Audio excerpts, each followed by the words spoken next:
یہ انسان کو حیوان بنا دیا جائے. ایک کتے کو شہوت ہے، جو کتیا مل جائے، چاہے اس کی ماں ہو چاہے اس کی بیٹی ہو، اس سے اس کو استفادہ کر لے گا. یہ انسانوں نے کیا قدریں لگا رکھی ہے؟ ماں، بیٹی، بہن، بیوی، کیا فرق ہے ان میں؟ عورت ہے وہ بھی عورت ہے، یہ بھی عورت ہے. اور خاندانی نظام کی جڑیں کھود ڈالی جائیں، گویا کہ انسان حیوان بن جائے. اور یہ نوٹ کر لیجئے پلیز کہ یہود کی جو ایک تو کتاب ہے تورات، ایک ہے تالمود ان کی فقہ کی کتاب ہے.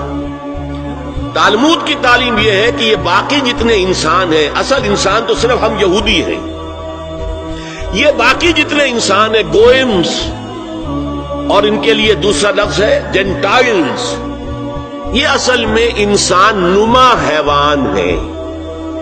انسان نما حیوان. اور جبکہ انسان کا حق ہے حیوان کو استعمال کرنا، ایکسپلائٹ کرنا. گھوڑے کو تانگے میں بگی میں باندھتے ہیں کہ نہیں، اور بیل کو آپ اپنے ہل میں جوتتے ہیں. اسی طرح ہمارا حق ہے تمام انسانوں کو ان کا خون چوسنا، انہیں ایکسپلائٹ کرنا، انہیں استعمال کرنا. اور اس کے لیے بہترین طریقہ یہ ہے کہ انہیں واقعتاً حیوان بنا دیا جائے، انسانی اقدار ان سے چھین لی جائے. حیوان بنیں گے تو پھر کام کریں گے ہماری مرضی کے مطابق. یہ انتقام یہ لوگ یورپ سے اور امریکہ سے، عیسائیوں سے بھرپور طریقے پر لے چکے ہیں. شرم اور حیا نام کی کوئی شے نہیں ہے، عصمت و عفت کا کوئی حساب نہیں، کوئی ذکر ہی نہیں. اور گواہی ہے کیا ہے؟ پریزیڈنٹ کلنٹن نے کہا تھا 2 سال پہلے یا 3 سال پہلے، وہ جو ان کی اینوئل سپیچ ہوتی ہے، State of the Union address, اس نے کہا تھا عنقریب ہماری قوم کی اکثریت حرام زادوں پر مشتمل ہوگی. یہ حرام زادے کا لفظ میں نے ترجمہ کیا ہے born without any wedlock. ایک تو ہوتا ہے ایک مرد اور عورت کی شادی ہوئی ہے، نکاح ہوا ہے، پھیرے پڑے، کچھ بھی ہوا ہے، لیکن اعلانیہ طور پر وہ اب شوہر اور بیوی کی حیثیت سے ہے، تو ان کی اولاد ہو رہی ہے، جائز اولاد ہے. ایک بغیر شادی کی اولاد ہو رہی ہے تو یہ حرامی ہے، حرام زادے ہیں. انہوں نے کہا کہ ہماری قوم کی اکثریت حرام زادوں پر مشتمل ہے.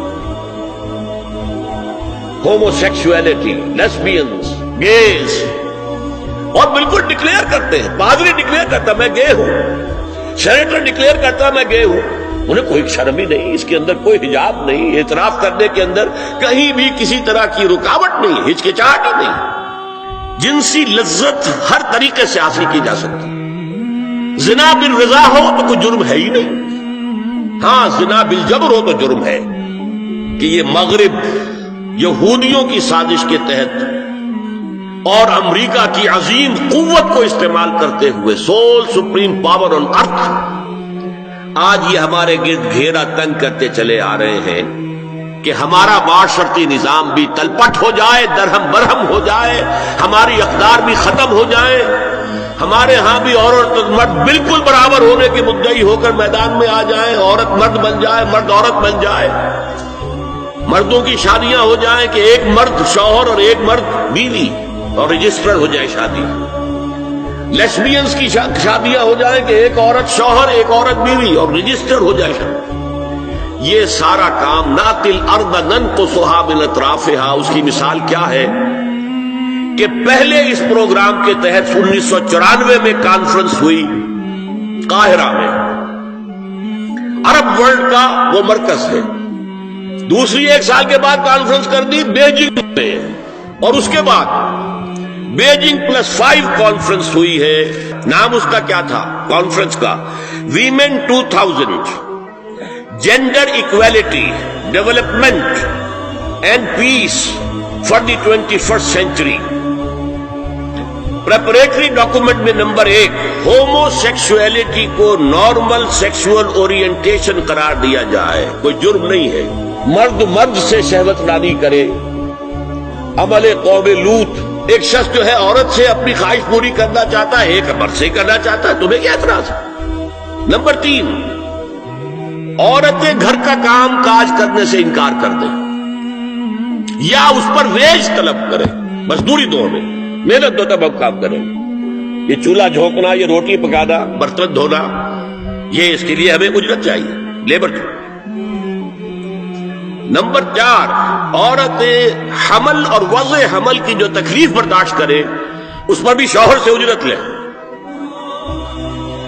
نمبر 5، اگر کسی وقت کسی عورت کی طبیعت آمادہ نہ ہو ہم بستری کے لیے اور شوہر مجبور کرے تو اسے میریٹل ریپ قرار دیا جائے، یہ زنا بالجبر ہوگا جس کی سزا دی گئی، شوہر اور بیوی کا معاملہ ہے۔ نمبر 6، پروسٹیٹیوشن کو ایک باعزت پیشہ مانا جائے اور ان کو پروسٹیٹیوٹس نہ کہا جائے بلکہ سیکس ورکرز، سیکشول ورکرز۔ 7، وراثت اور طلاق میں بالکل برابری، کوئی فرق نہیں۔ اب یہ خاص چیز تو معلوم ہوتا ہے کہ اسلام ہی کو ہدف بنا کر انہوں نے ایجنڈے میں شامل کیا۔ اگر شوہر اور بیوی کے درمیان اعتماد نہ ہو، شوہر کو یہ یقین نہ ہو کہ میں جب باہر جاتا ہوں میری بیوی کیا کرتی ہے، اور بیویوں کو یہ یقین نہ ہو کہ میرا شوہر جب باہر جاتا ہے تو کیا کرتا ہے، اگر بد اعتمادی ہو جائے، اگر شوہر کی نگاہ میں کوئی اور عورت جو ہے وہ آ گئی ہے، کھب گئی ہے، اب اس کی توجہ اپنی بیوی پر سے ہٹ جائے، اسے خواب میں وہی آئے گا،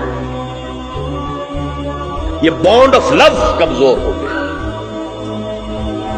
اگر باپ کو یہ یقین نہ ہو کہ یہ اولاد میری ہی ہے تو وہ خاندان کا ادارہ دراڑیں پڑ گئی ہیں۔